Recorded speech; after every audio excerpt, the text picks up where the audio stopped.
2011 കാനേഷുമാരി കണക്കൊഴിവാക്കി നിലവിൽ ഓരോ സംസ്ഥാനത്തെയും ലോക്സഭാ സീറ്റുകളിൽ 50% വീതം കൂട്ടി വനിതാ സംവരണം നടപ്പാക്കാനാണ് നീക്കമെന്ന് അറിയാൻ കഴിയുന്നു. ജനസംഖ്യയുടെ അടിസ്ഥാനത്തിൽ സീറ്റുകൾ കൂട്ടിയാൽ ദക്ഷിണേന്ത്യൻ സംസ്ഥാനങ്ങളിലെ ലോക്സഭാ വിഹിതത്തിൽ വലിയ കുറവുണ്ടാകുമെന്നത് ചൂണ്ടിക്കാട്ടി പ്രതിപക്ഷ പാർട്ടികൾ എതിർപ്പുന്നയിച്ചിരുന്നു.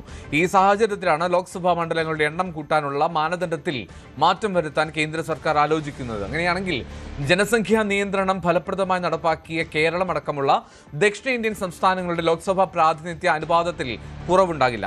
വിവരങ്ങളുമായി നാഷണൽ ഡെസ്കിൽ നിന്നും ആർ കിരൺ ബാബു ചേരുന്നു. കിരൺ, ഈ ഏറ്റവും പ്രധാനപ്പെട്ട വിമർശനം അതായിരുന്നു. ഇപ്പോൾ സൗത്ത് ഇന്ത്യൻ സ്റ്റേറ്റ്സ്, ദക്ഷിണേന്ത്യൻ സംസ്ഥാനങ്ങളിൽ ഈ ഇത്തരത്തിൽ നടപ്പാക്കുമ്പോൾ പ്രാതിനിധ്യം വേണ്ടതുപോലെ ലഭിക്കില്ല എന്നുള്ളത്, അത് മറികടക്കുക എന്നുള്ളതാണോ ലക്ഷ്യം? ഇപ്പോൾ പുറത്തു വരുന്ന വിവരങ്ങളുടെ അടിസ്ഥാനത്തിലാണെങ്കിൽ അങ്ങനെയാണ്. നേരത്തെ വനിതാ സംവരണം നടപ്പാക്കുമ്പോൾ അധികമായി വേണ്ട സീറ്റുകൾ അത് കണക്കാക്കാനുള്ള മാനദണ്ഡം 2011 കാനേഷുമാരിയായിരുന്നു. ജനസംഖ്യയുടെ അനുപാതമായി സീറ്റുകളുടെ എണ്ണം വർദ്ധിപ്പിക്കുക. അങ്ങനെയാണെങ്കിൽ കേരളം, തമിഴ്നാട്, കർണാടക, ആന്ധ്രാപ്രദേശ് തുടങ്ങിയ ദക്ഷിണേന്ത്യൻ സംസ്ഥാനങ്ങളൊക്കെ ജനസംഖ്യാ നിയന്ത്രണം ഫലപ്രദമായി നടപ്പാക്കിയ സംസ്ഥാനങ്ങളാണ്. ഉത്തർപ്രദേശ് അടക്കമുള്ള സംസ്ഥാനങ്ങൾ അങ്ങനെ ജനസംഖ്യാ നിയന്ത്രണം ഇപ്പോഴും അങ്ങനെ ഫലപ്രദമായി നടപ്പാക്കിയിട്ടില്ല.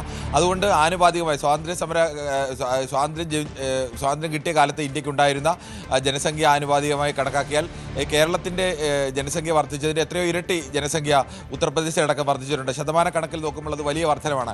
അങ്ങനെയാണെങ്കിൽ ആ സംസ്ഥാനങ്ങൾക്കൊക്കെ ലോക്സഭാ പ്രാതിനിധ്യം വർദ്ധിക്കുകയും കേരളമടക്കം ജനസംഖ്യാ നിയന്ത്രണം കർശനമായി നടപ്പാക്കിയ സംസ്ഥാനങ്ങളുടെ ലോക്സഭാ പ്രാതിനിധ്യം കുറയുകയും ചെയ്യും. ഇതിനെതിരെ അതിശക്തമായ വിമർശനമാണ് പ്രതിപക്ഷ പാർട്ടികളടക്കം ഉന്നയിച്ചിരുന്നത്.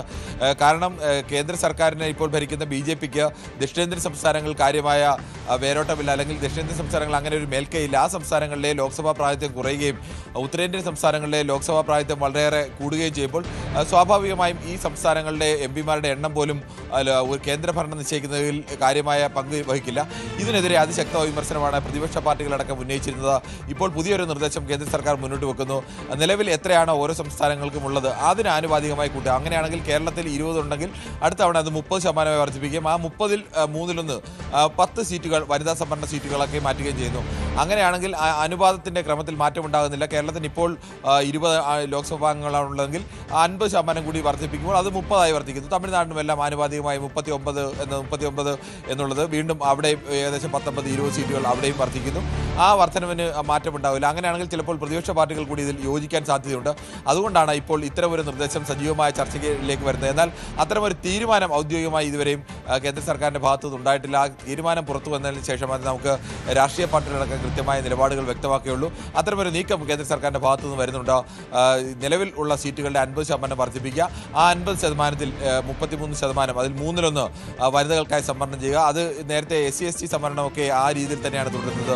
SC/ST സംവരണം നിലവിൽ ആകെ എത്ര സീറ്റുകളാണോ SC സംവരണമുള്ളത് അതിൻ്റെ 3/1 സീറ്റുകൾ വനിതകൾക്കായി നീക്കിവെക്കുക. ഇനി അതല്ല, സീറ്റിൻ്റെ എണ്ണം കുറവാണ്, ഇപ്പോൾ ഒരു സീറ്റ് മാത്രമുള്ള ഒരു ഏതെങ്കിലും ഒരു സംസ്ഥാനം, അല്ലെങ്കിൽ 2 സീറ്റ് മാത്രമുള്ള സംസ്ഥാനമാണെങ്കിൽ അതിൽ ഒരു സീറ്റ് ഒരു വർഷം വനിതകൾക്കായി നീക്കി വെച്ച് കഴിഞ്ഞാൽ അടുത്ത 2 വർഷം അത് ജനറൽ സീറ്റാവും. വീണ്ടും 2 ടേം കഴിയുമ്പോൾ, 2 വർഷം അല്ലെങ്കിൽ 2 ടേം കഴിയുമ്പോൾ വീണ്ടും അത് വനിതാ സംവരണ സീറ്റായി മാറുന്നു. കൂടുതൽ സീറ്റുകളുള്ള മണ്ഡലങ്ങളിൽ അങ്ങനെ ആയിരിക്കില്ല. അവർ നിശ്ചിത എണ്ണം എല്ലാ തവണയും കൃത്യമായി തന്നെ നൽകാൻ കഴിയും. ആ തരത്തിലേക്ക് ഒരു മാറ്റമാണ് ഇപ്പോൾ ആലോചിക്കുന്നത്. ഇതിൻ്റെ എല്ലാം കൃത്യമായ വിവരങ്ങൾ ലഭ്യമാകണമെങ്കിൽ ഇതിൻ്റെ ബില്ലിൻ്റെ കോപ്പി അടക്കം ലഭ്യമാകേണ്ടതുണ്ട്. ബില്ലിൻ്റെ കോപ്പി അടക്കം, അതിൻ്റെ ഡ്രാഫ്റ്റ് അടക്കം ലഭ്യമായെങ്കിൽ മാത്രമേ കൃത്യമായി എങ്ങനെയാണ് കേന്ദ്ര സർക്കാർ ഉദ്ദേശിക്കുന്നതെന്ന് പറയാൻ കഴിയും. റൈറ്റ്, കിരൺ ബാബു വിവരങ്ങൾ നൽകിയത്. കൂടുതൽ വാർത്തകൾക്ക് News 18 Keralam YouTube channel subscribe ചെയ്യുക.